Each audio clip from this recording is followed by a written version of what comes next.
The modern struggle. In today's world, where appearances dominate and success is measured by numbers, titles, and comparisons, many of us have forgotten who we truly are. We run endlessly after standards set by society, standards of beauty, achievement, and status, while the quiet, authentic voice within us fades into silence. The struggle of modern life is not only about making a living, it's about surviving ourselves, our fear of being left behind, our anxiety about not being enough, and our constant need for validation. We work so hard to prove our worth through things outside of us: a prestigious career, a picture-perfect lifestyle, or the approval of others. But the harder we try, the emptier we feel, because our essence was never meant to be measured by external things. Modern life feels like a vast stage where everyone wears a mask. We smile when expected. We act strong while trembling inside. We say what pleases others, even when it's not true to our hearts. The stage is crowded, yet lonely, because in wearing the mask, we lose connection to ourselves. And in that disconnection, peace quietly slips away. Authentic living begins with a single, courageous question. Am I living my truth or someone else's dream? At first glance, it seems simple, but it carries the power to shake us awake.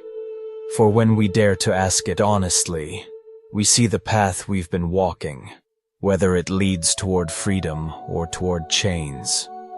Many avoid this question, fearing what it might reveal. The answer could show us that much of our life, our career, our choices, even our relationships, has been shaped more by the expectations of others than by the true call of our heart. When that happens, we become only a shadow of ourselves. Yet there is something liberating about even one moment of honesty. When we pause and face the truth, we see that nothing weighs heavier than living to please everyone. No chains are stronger than those of comparison and expectation, and no freedom is greater than the freedom to simply be yourself, unpainted, unmasked, and whole. The modern struggle is not out there, it's within. It's the tug of war between the false self that wants to prove something and the true self that longs for peace. When we begin returning to that inner truth, we realize that what we've been chasing was never the source of real happiness. What we truly need is not the applause of many, but the quiet relief of looking in the mirror and saying, "This is me." When we dare to take off the mask, when we step out of the race that leads nowhere, life begins to open in a new way. Happiness is not found in perfection. It's found in authenticity. Peace is not earned by fulfilling others' expectations. It is discovered by living from the depth of our own being. And that is the beginning of a new journey. The journey toward inner freedom. The Buddhist insight on self-Buddhism reminds us that the self we defend so fiercely, the one we spend our lives polishing, protecting, and proving, is often nothing more than a fragile bundle of memories, roles, and labels handed to us by life. From childhood, we are given a name, told who we are, and shaped by expectations. Slowly, we begin to believe that all of these layers define our true identity. But when we look deeply, we see that this self is never fixed. It shifts from moment to moment, shaped by circumstances, feelings, and perceptions. When we are joyful, we appear one way. When sorrow visits, we seem entirely different. In our parents' eyes, we are children. To our children, we are parents. At work, we wear yet another role: colleague, superior, or subordinate. These overlapping masks create a picture we call me. But if all of those masks were stripped away, would we still find a permanent, unchanging self? The Buddha taught that what we call the self is simply the coming together of the 5 aggregates: form, feeling, perception, mental formations, and consciousness.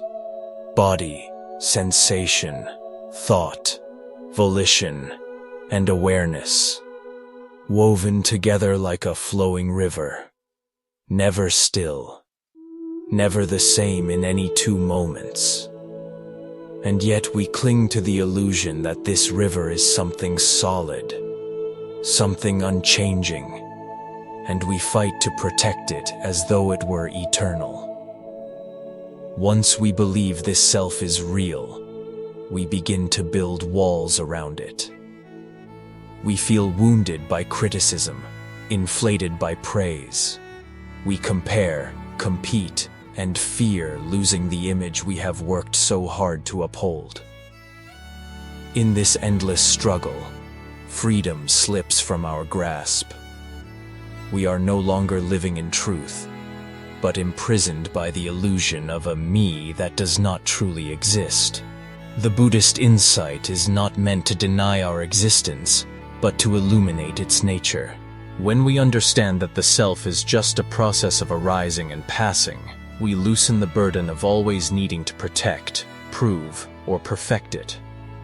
We begin to see ourselves not as isolated, but as part of the vast stream of life, like a drop of water in the ocean, distinct for a time, yet inseparably connected to the whole. When this truth is not only understood intellectually, but touched directly through mindfulness and meditation, it brings a profound freedom. For if the self is an illusion, why suffer over others' judgments? If there is no permanent self, why cling so desperately when it changes, when the body ages, when memories fade? All of it is the natural movement of the aggregates, nothing to hold, nothing to fear.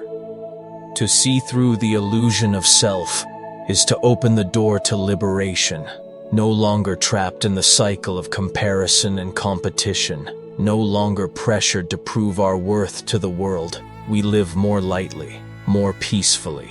And as this clinging softens, compassion naturally arises. For we realize that just as our self is a fragile construction, so too is everyone else's. The boundaries between me and other dissolve, leaving only connection, empathy, and shared being. This is true freedom, the freedom from the illusion of self, from the invisible chains we have tied around our own hearts. In that freedom, a deep peace unfolds, a peace unshaken by praise or blame, gain or loss, youth or old age. A peace that simply is.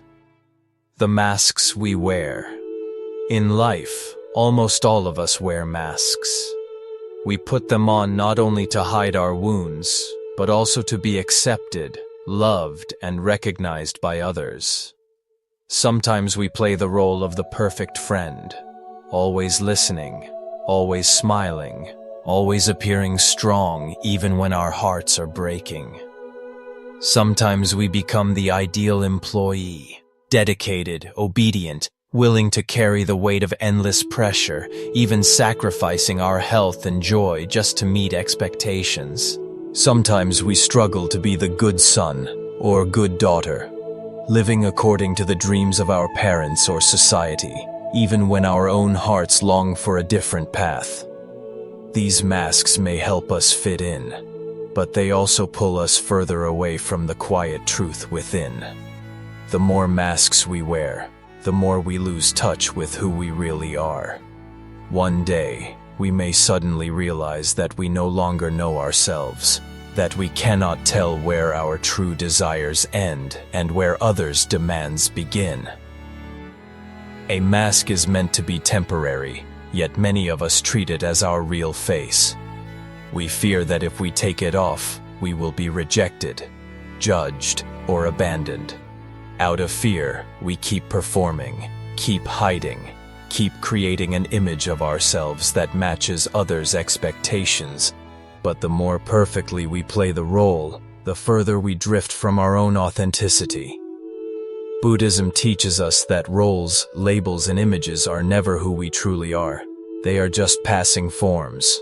When we cling to them as me, we tie ourselves to an illusion. We forget that behind all the layers of performance, there remains a pure, simple, and unshakable essence. That essence is our true nature. Over time, the masks grow heavy. We begin to long for just one honest breath, for the freedom to live without acting. We wish to cry when we are sad, to smile only when joy is real, and to rest in silence when our hearts need stillness. This longing is the call of authenticity, the call to return home to ourselves. Yet removing the mask takes courage. It means accepting that not everyone will understand us, and not everyone will love us when we are real. But in exchange, we find peace. Peace that can never be found while playing a part in someone else's play. When we dare to live without masks, our relationships transform. Connection becomes genuine, because truth always invites truth. We stop demanding perfection of ourselves, and in doing so, we also stop demanding it of others. And within this acceptance of imperfection, compassion begins to blossom. Masks may hide us for a while, but never forever. Eventually, we must face the question, what is my true face?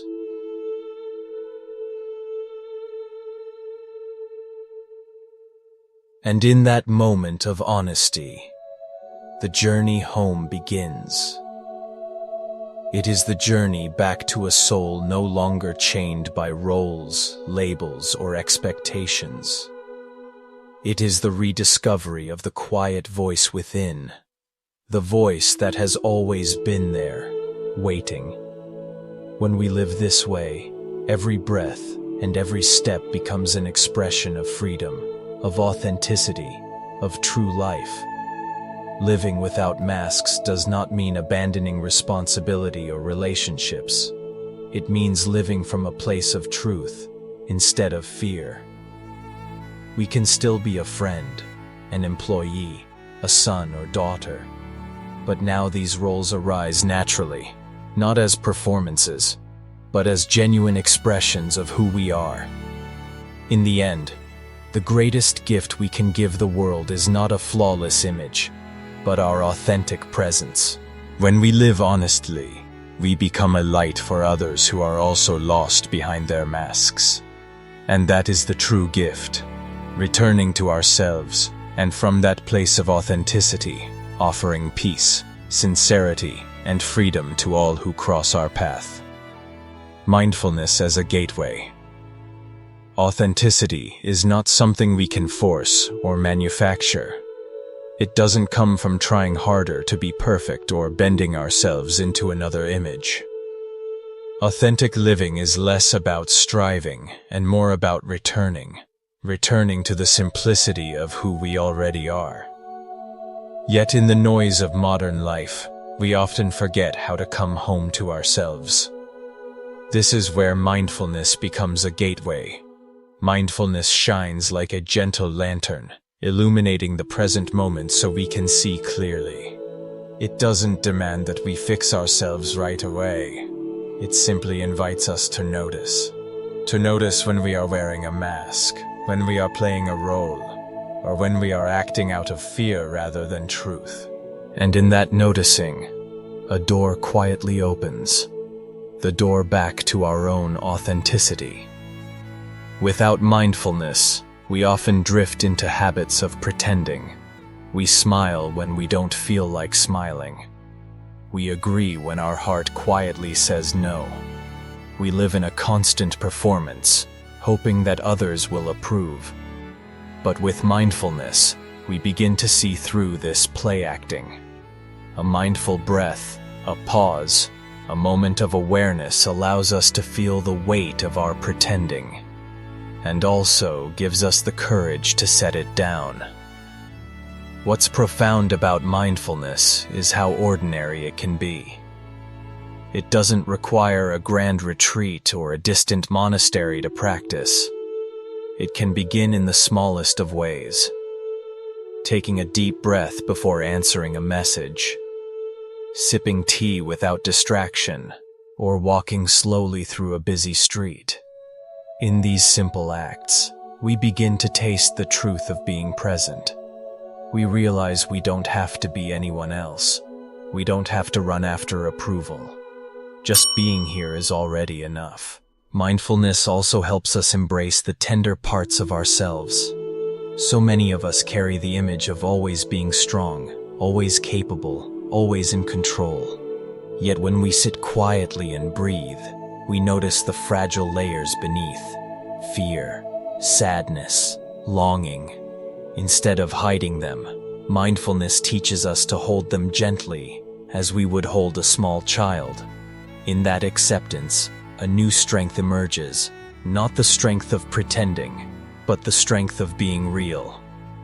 To live authentically doesn't mean blurting out every thought or acting without care.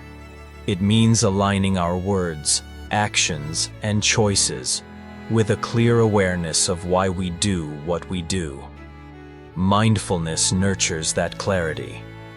It helps us act, not out of unconscious patterns, but out of conscious intention.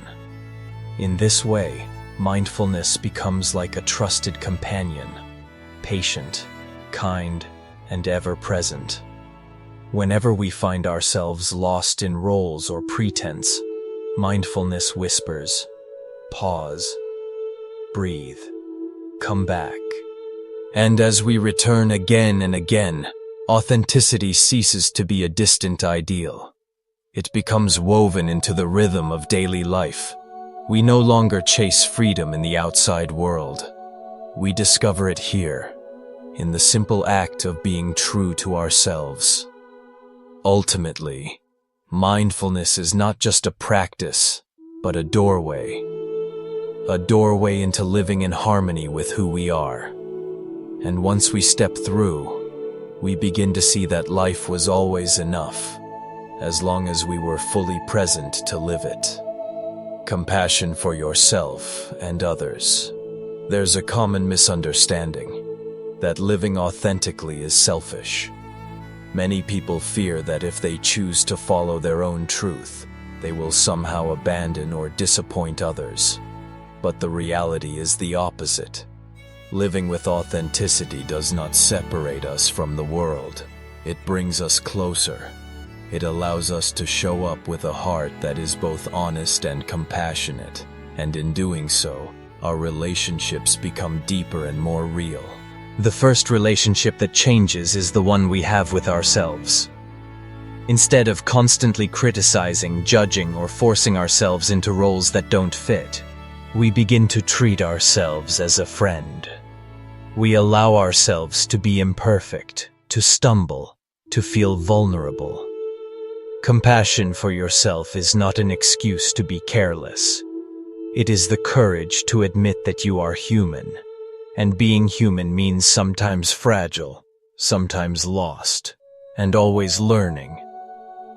When we soften toward ourselves, the burden of having to be somebody begins to dissolve. We no longer live in the exhausting chase of trying to prove our worth. And something beautiful happens.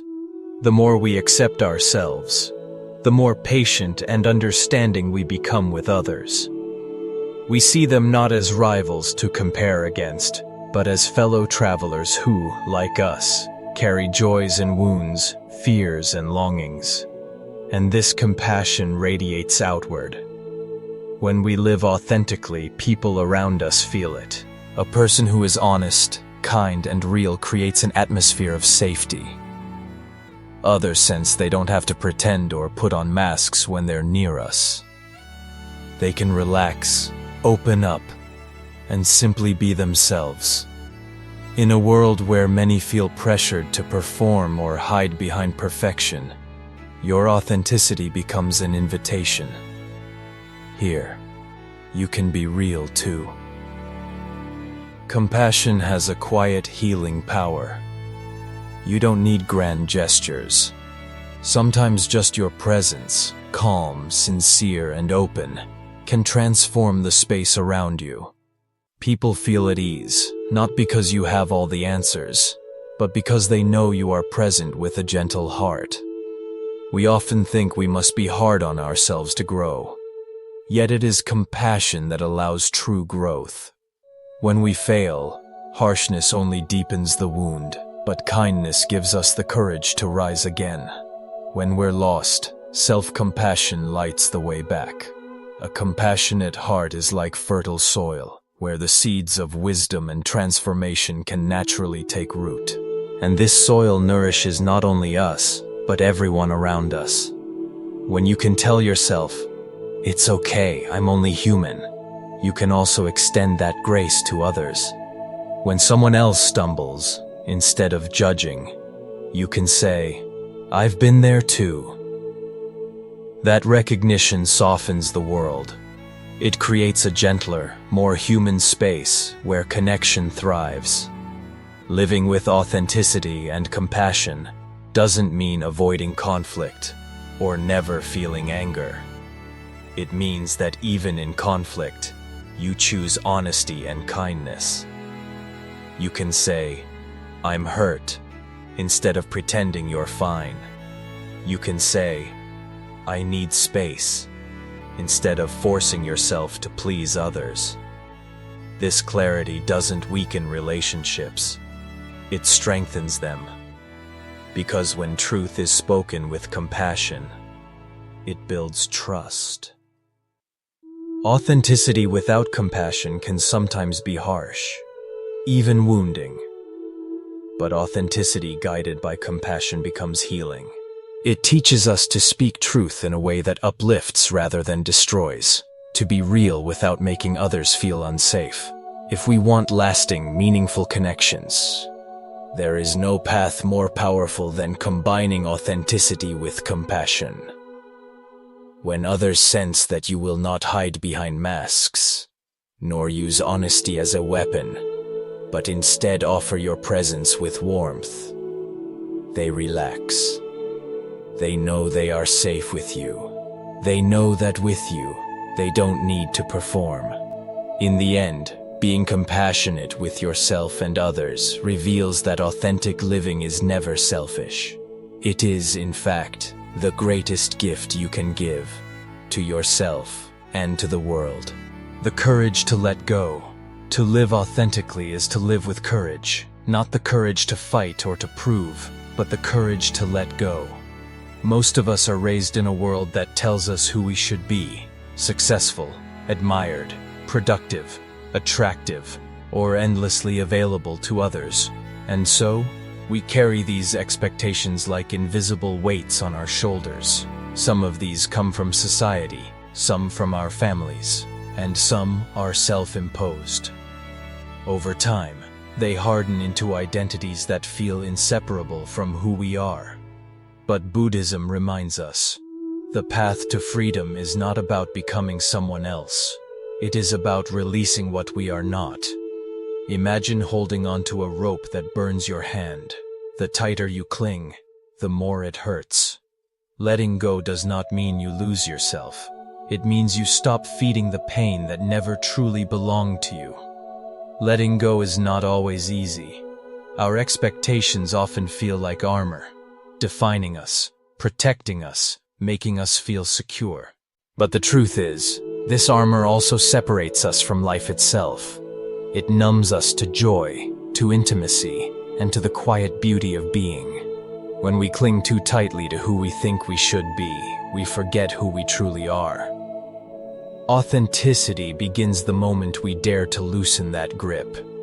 Perhaps it starts with a small act, saying no when you feel drained, admitting when you don't know the answer, or allowing yourself to rest without guilt. These may seem simple, but each act is a seed of freedom. Each choice says, I am no longer a prisoner of expectations. The Buddha's teaching of non-attachment is not cold or indifferent. It is compassionate. It invites us to release what weighs us down, so we can meet life with open hands and an open heart. When you let go of the illusion of perfection, you become available to the truth of the present.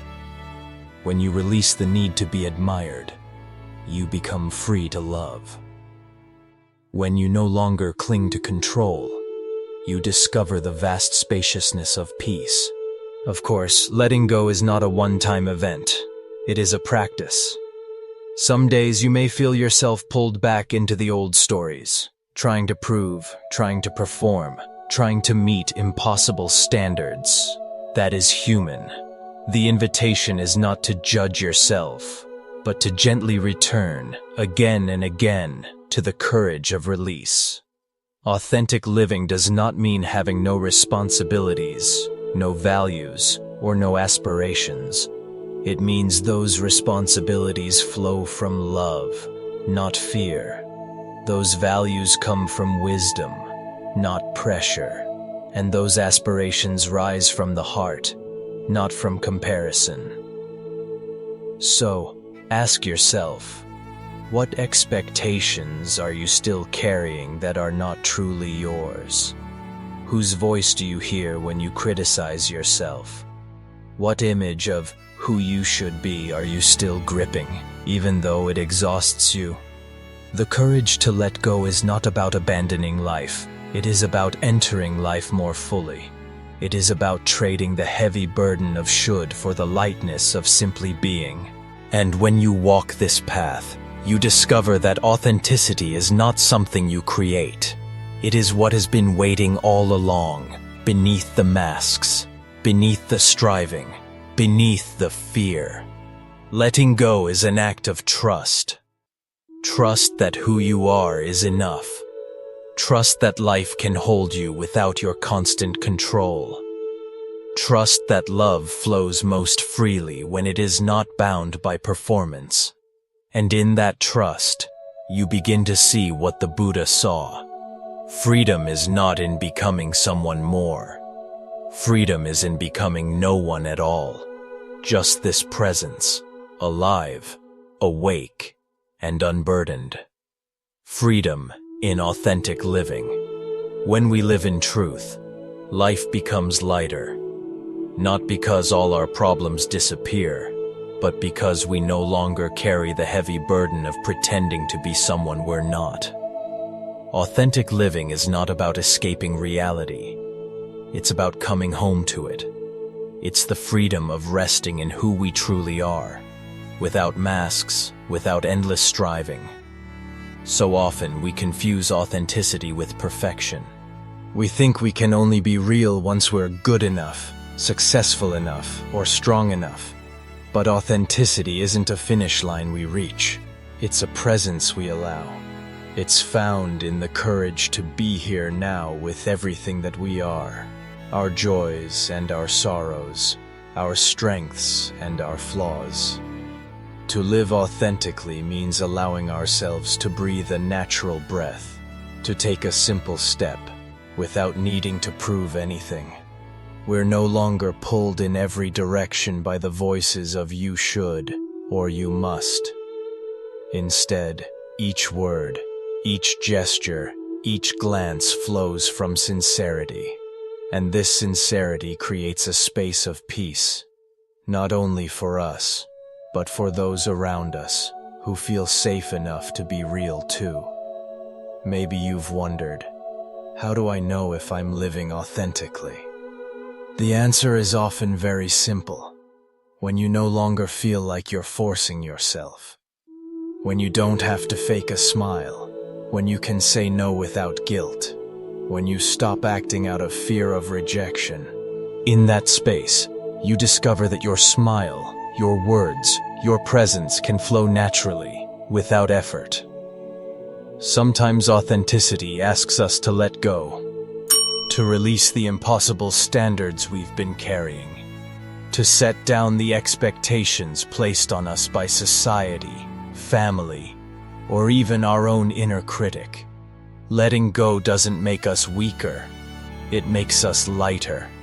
It allows us to step more freely into the truth of who we are. And this truth is not selfish. When we live honestly with ourselves, we become more honest with others. When we learn to accept our own imperfections, we also learn to extend that acceptance to the people we love. Our relationships deepen, not because we've achieved perfection, but because we've chosen presence.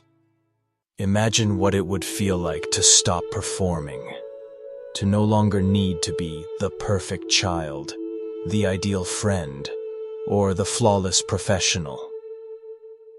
Instead, you show up as yourself, sometimes joyful, sometimes weary, sometimes uncertain, but always real.